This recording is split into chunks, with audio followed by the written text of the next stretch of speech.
ख्रिस्तामधील प्रियांनो, सलाम. विश्ववाणी परिवाराकडून आम्ही मार्गाकरिता प्रकाश कार्यक्रमात आपले सहर्ष स्वागत करीत आहोत.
आजच्या म्हणण्यासाठी देवाचे वचन. निर्गमयाचा 2रा अध्याय वचने 21 ते 25. निर्गमयाचा 2रा अध्याय वचने 21 ते 25. मोशे त्या मनुष्यापाशी राहण्यास कबूल झाला. त्याने मोशेला आपली मुलगी शिप्पोरा दिली. तिला मुलगा झाला. त्याने त्याचे नाव गेर्शोम ठेवले. तो म्हणाला, कारण मी परदेशात उपरी आहे. बराच काळ लोटल्यावर मिस्राचा राजा मृत्यू पावला.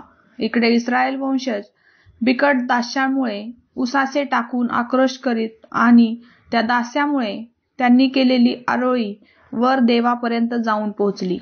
देवाने त्यांचा आकांत ऐकला. त्याने अब्राहम, इसाक व याकोब यांच्याशी केलेल्या करारांचे त्या स्मरण झाले. म्हणून देवाने इस्रायल वंशजाकडे दृष्टी लावली. देवाने त्यांच्याकडे लक्ष पुरविले. देवबापा असलेले वचन आपणा सर्वांसाठी आशीर्वादित करो. प्रिय प्रभू येशू ख्रिस्ताच्या नावामध्ये आपण सर्वांना सलाम. या सकाळच्या समयी आम्ही देवाचं वचन बघत आहोत. निर्गमन त्याचा 2रा अध्याय आणि 21 ते 25 वचनामध्ये आम्ही ह्या ठिकाणी पाहतो की इस्रायल लोक जे परमेश्वराच्या जवळ राहणारे लोक, त्यांचं जीवन जे आहे ते परमेश्वरापासून दूर होतं.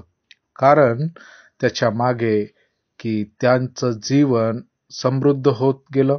त्यांच्या जीवनामध्ये आशीर्वादाची चहलपहल होती आणि त्यामुळं ते देवाला आणि देवाच्या जवळ येण्याऐवजी लांब होते. आणि ज्यावेळेस त्यांची संख्या वाढली आणि त्यांचं ध्यान परमेश्वराकडे नव्हतं, परंतु प्रियांनो, आम्ही पाहतो की देवाचं ध्यान त्यांच्याकडे होतं. आणि ज्यावेळेस त्या शासन काळामध्ये जो फारो राजा होता तो वारला आणि त्यावेळेस जो दुसरा राजा झाला जो त्यांच्यावर जुलूम करीत असे आणि त्याचा जुलूम इतका वाढला की तेव्हा इस्रायल लोकांना आठवा लागलं की आम्ही काहीतरी चुकत आहोत. आणि त्यांनी आक्रोश केला, त्यांनी देवाकडे हाक मारली आणि देवापर्यंत त्यांनी विनंती पोहोचवण्यासाठी आपले अश्रू, आपला आक्रोश परमेश्वरासमोर ठेवला. आणि आम्ही पाहतो 23 वचनामध्ये की ती आरोळी परमेश्वराकडे जाऊन पोहोचली.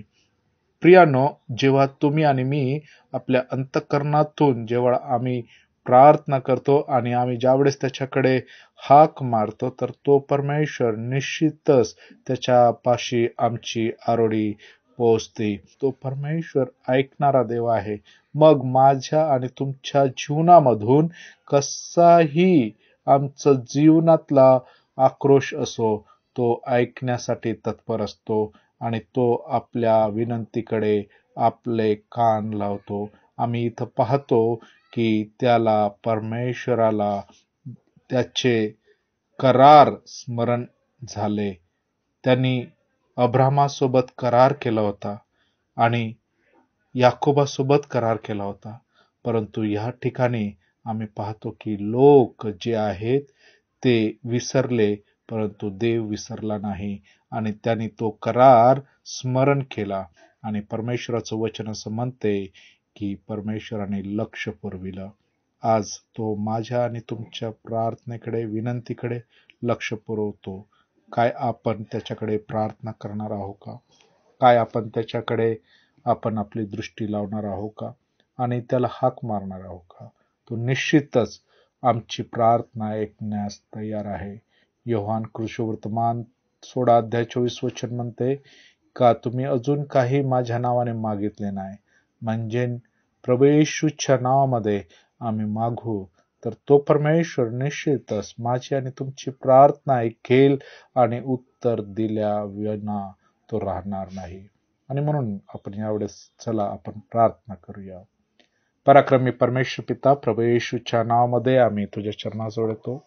आम्ही धन्यवाद करतो प्रभू, तुझं वचन आम्हाला आज उत्साहित करते की आम्ही तुझ्या जवळ यावं, आपली दृष्टी तुझ्याकडे लावावी, आपला आक्रोश तुझ समोर सादर करावा, जेणेकरून तू आमच्या आक्रोशाकडे आपले लक्ष पुरवतो, आमच्या विनंतीकडे प्रभूजी तुझी नजर ठेवतो आणि आमच्या विनंत्याला तू मान देतोस. आज प्रत्येक बहीण भाऊ प्रभू ज्यांनी पण प्रभूजी तुझ वचनाकडे लक्ष लावलेलं आहे, तुझी इच्छा जाणण्याचा प्रयत्न केलेला आहे आणि प्रभू आज तुझ्या समोर जे काही विनंती त्यांनी सादर केली आहे ती प्रार्थना ऐक आणि उत्तर दे. उपकार मानतो, तू उत्तर देणार आहेस. सर्व गौरव तुला देऊन ही प्रार्थना येशूच्या नावात मागतो म्हणून ऐक. आमेन.